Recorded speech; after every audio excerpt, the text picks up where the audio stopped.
Good morning, morning musings from this tiny little studio on this beautiful, tiny little Greek island. Today I have some things that I'm working on, specifically, like I mentioned yesterday, working on my pet portrait, and I'm just getting the flowers established in. I don't know if you can see it there. And I'm thinking about the placement of the flowers. So we have the flowers and the meaning that each flower has for this portrait, but more importantly is, or just as important, is the placement of the flowers. So the art of composition is huge. It's huge. And building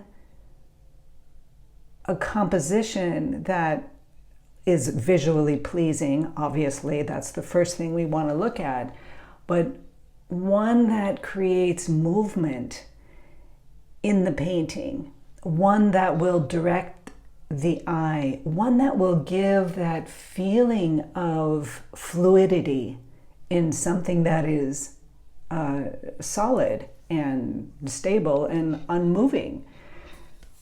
And that is what I am working with in my pet portrait here. And, for me to do that,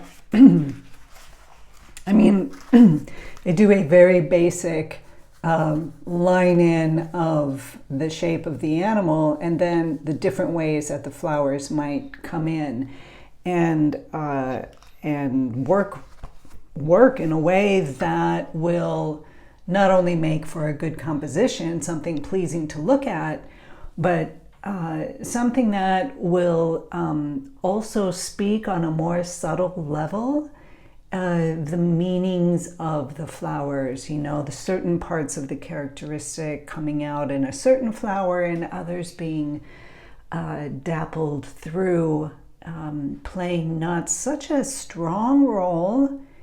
You can't have all flowers shouting for attention. There has to be a movement, and all of that, some of it comes naturally, like you just feel that this spot needs something, and most of that comes with experience. So it's not a talent per se. It is just doing painting after painting after painting after painting, or sketch after sketch after sketch, and beginning to get a feel for the composition and how it's moving, and if there's visual interest, and if anything is taking you out of the painting, and how to bring it back in. I mean, how to work the painting, the composition, so that it all works. And so that's what I'm working on right now.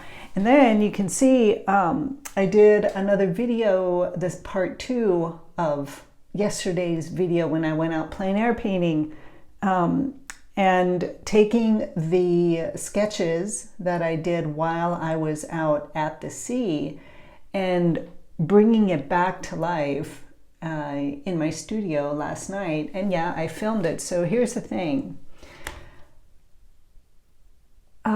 When you go and have an experience and you recreate that experience in your mind, you can pretty much bring yourself back as if you were actually having that experience. And so I went down, I got all this visual, sensory information. I took my little videos. I always take videos of the scene that I'm painting, so that when I bring it back into the studio, I can look at, good morning, Corby, so nice to see you. Thank you. And coming in and taking these videos so that when I play the video on, over and over and over, what's that called? Forget. But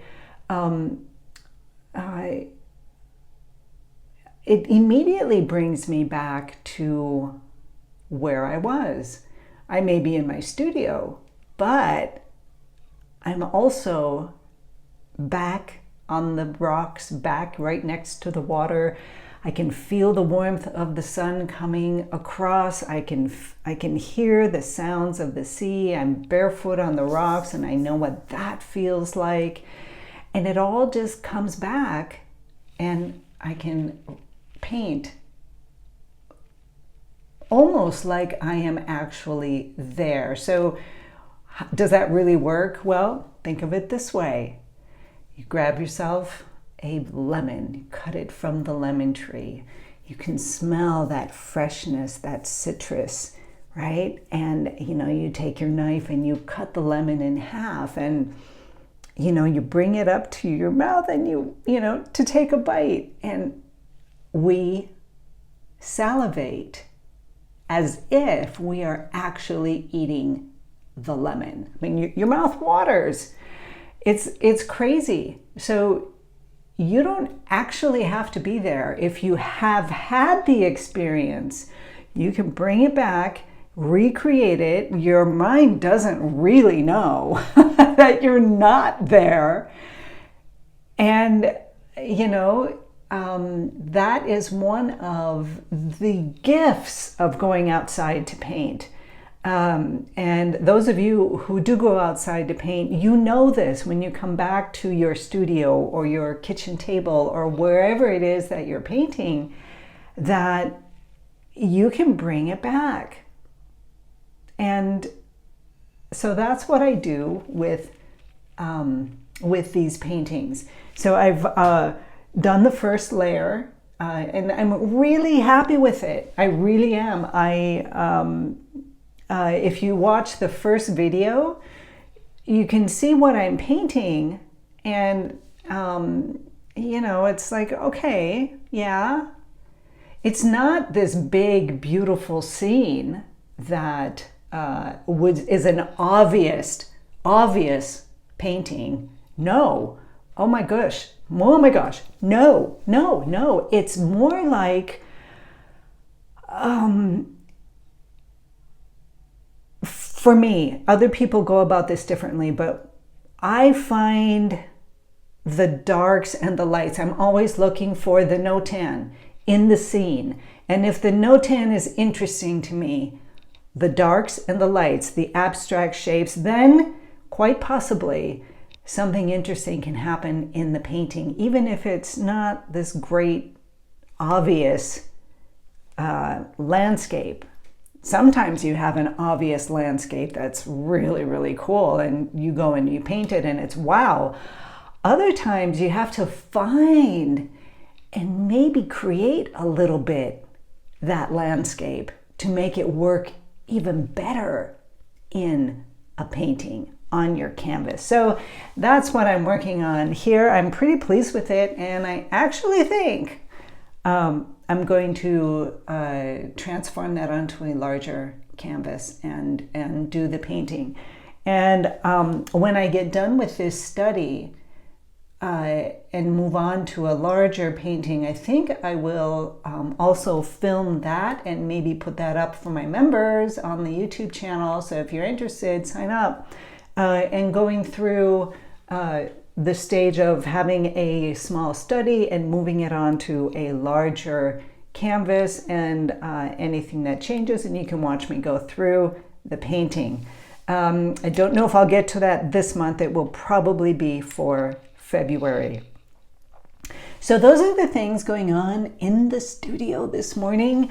I have obviously my everyday daily tech stuff, which I will get to today. I'm really loving my little pet portrait, and I think it's going to be very, very, very nice. And I need to keep the lightness of her character, the warmth, of who she is, and bring that out with also the flowers. And you also have to be careful that the flowers that are added in there are not taking away from the portrait. So it's a tricky business, but it's so much fun. So also, when I'm finished with her, I do have an opening up if anybody wants to have a pet portrait, either a pet who has passed, and you would like a beautiful memoir with elements of her character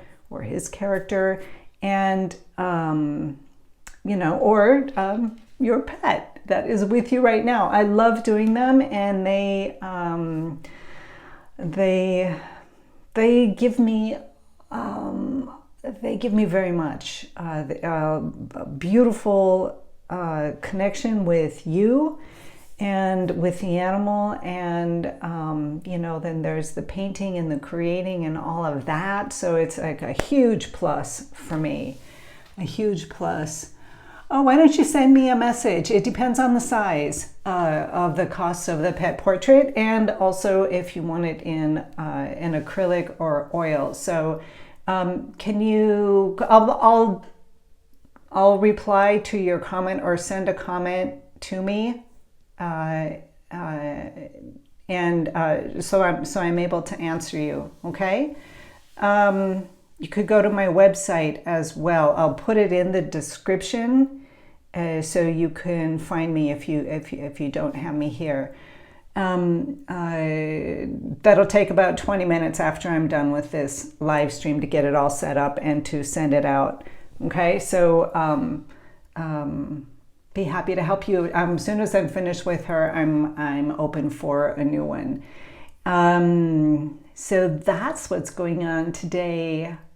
Thank you so much, everyone, for being here. It's so nice to have you.